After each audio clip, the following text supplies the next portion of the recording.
Today's subject is Greek fantasy. Now, I'm going to be including classic works such as Hesiod and Homer in this topic, and Oedipus,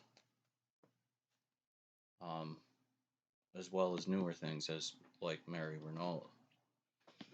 And then, of course, not a fantasy, but a fantasy of sorts, historical fiction like Creation by Gore Vidal, which is not a Greek themed fantasy, but um, takes place in all kinds of different cultures.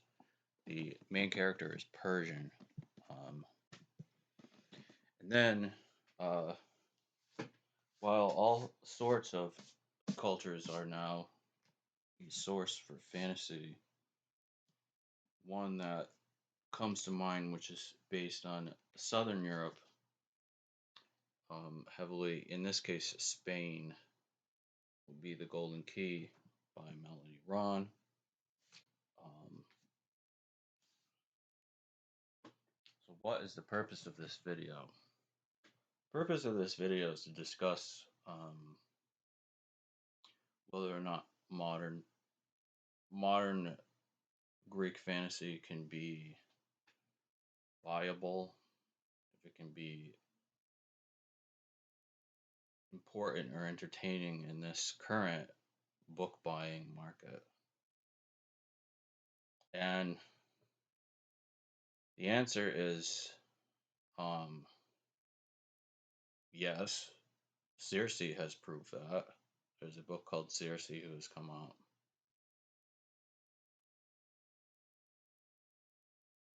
It seems like that author, I haven't read it, but it seems like this author has patterned herself a lot on Mary Renault.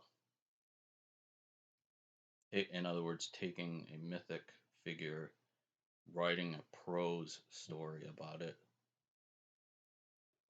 and essentially creating her own story, but using one of the actual myths. That was commercially successful.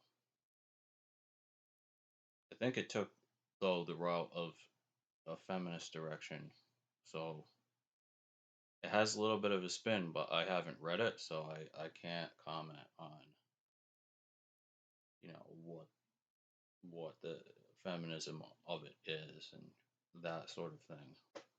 Um, but that will be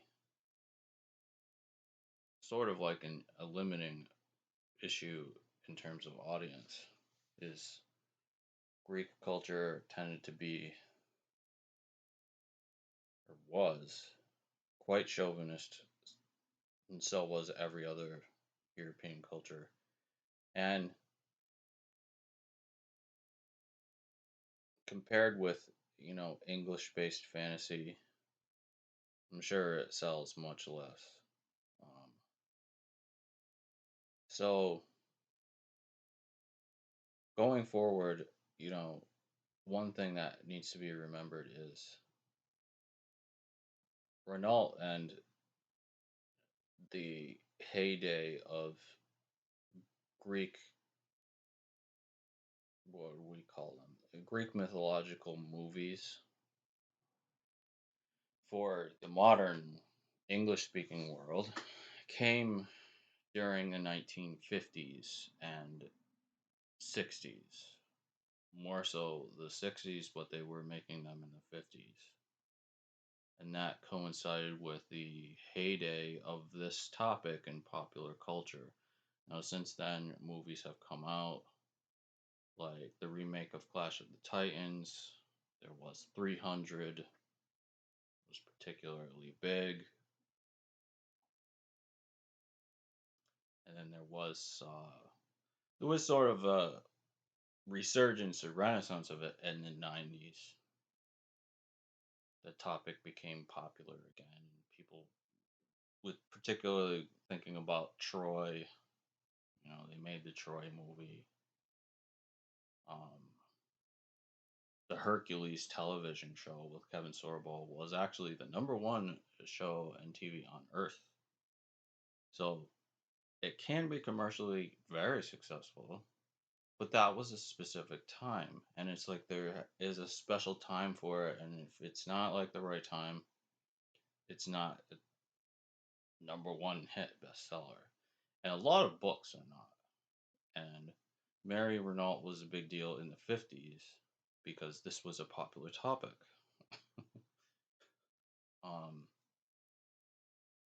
but after The Lord of the Rings gained a lot of popularity in the late 60s and the early 70s, um, Greek based stories kind of fell out of favor. Um, and, every the most popular emphasis on fantasy, which was still a small genre at the time, was placed on Tolkien, post Tolkien based fantasies with a Nordic and English kind of mythic background. Um, and that was kind of resurgent of the Greek topic in the 90s. But it's still going to be a tough, probably will be a tough sell.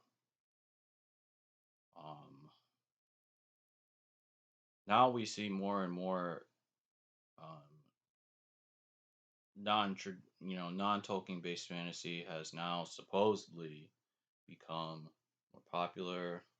You would think that this was the right time to do it, but the Greek topics tend to have a certain cultural association, and it just has to be the right climate for them. Um, and so it's a difficult thing, which is possible, but we're talking about commercial success here. I mean, the other consideration is, of course, what is the philosophical success? What is the artistic success? And the movies that were made in the 90s or 300, I think that was made in the 2000s. They're uh, very much a commercialization of this topic. They are not accurate. They are not artistically accurate. You could make very artistic movies and books on it using Hellenic material, and they were not. And honestly, I think with the advent of universal internet, more people now are far more literate and more easily literate on actual subjects than ever were. Was back then you had to like take a trip to a library and know how to look up things in big fat books and all of this kind of stuff. And few people were in that level of commitment or interest. But now it's really easy. You want to know about any topic, you just do Google search or Wikipedia. And it's all there at everybody's fingertips.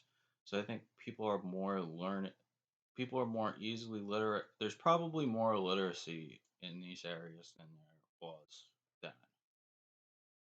Back then, people relied on Hollywood and middlemen to exclusively, except for academics and very learned sources, they relied on other people to digest this material for them and give it to them in usually extremely watered down and inaccurate or non authentic form, which was very commercialized.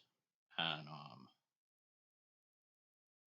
this also, there was a big resurgence in LARPing. There was a big resurgence in live action role playing and the Society for Creative Anachronism around the same time, such as LARPing and all this stuff. And I think that coincided with the vibe of the 90s and 2000s resurgence and in Hellenic subjects. But quality of movies was not good. I mean, the quality of the original 1950s movies is commercial as well. You know, Jason and the Argonauts is a perfect example. But it was a decently crafted movie for the time, and a lot of it centered around Harry, Harryhausen's monsters and sort of like very vanilla romance scenes. But that was like the time, that like it was like a big deal if somebody kissed somebody on camera or something. Or like jazz music was playing when a woman was like in bed. It was like that's as far as it went. So, you know, um oh, that's the end of the lecture.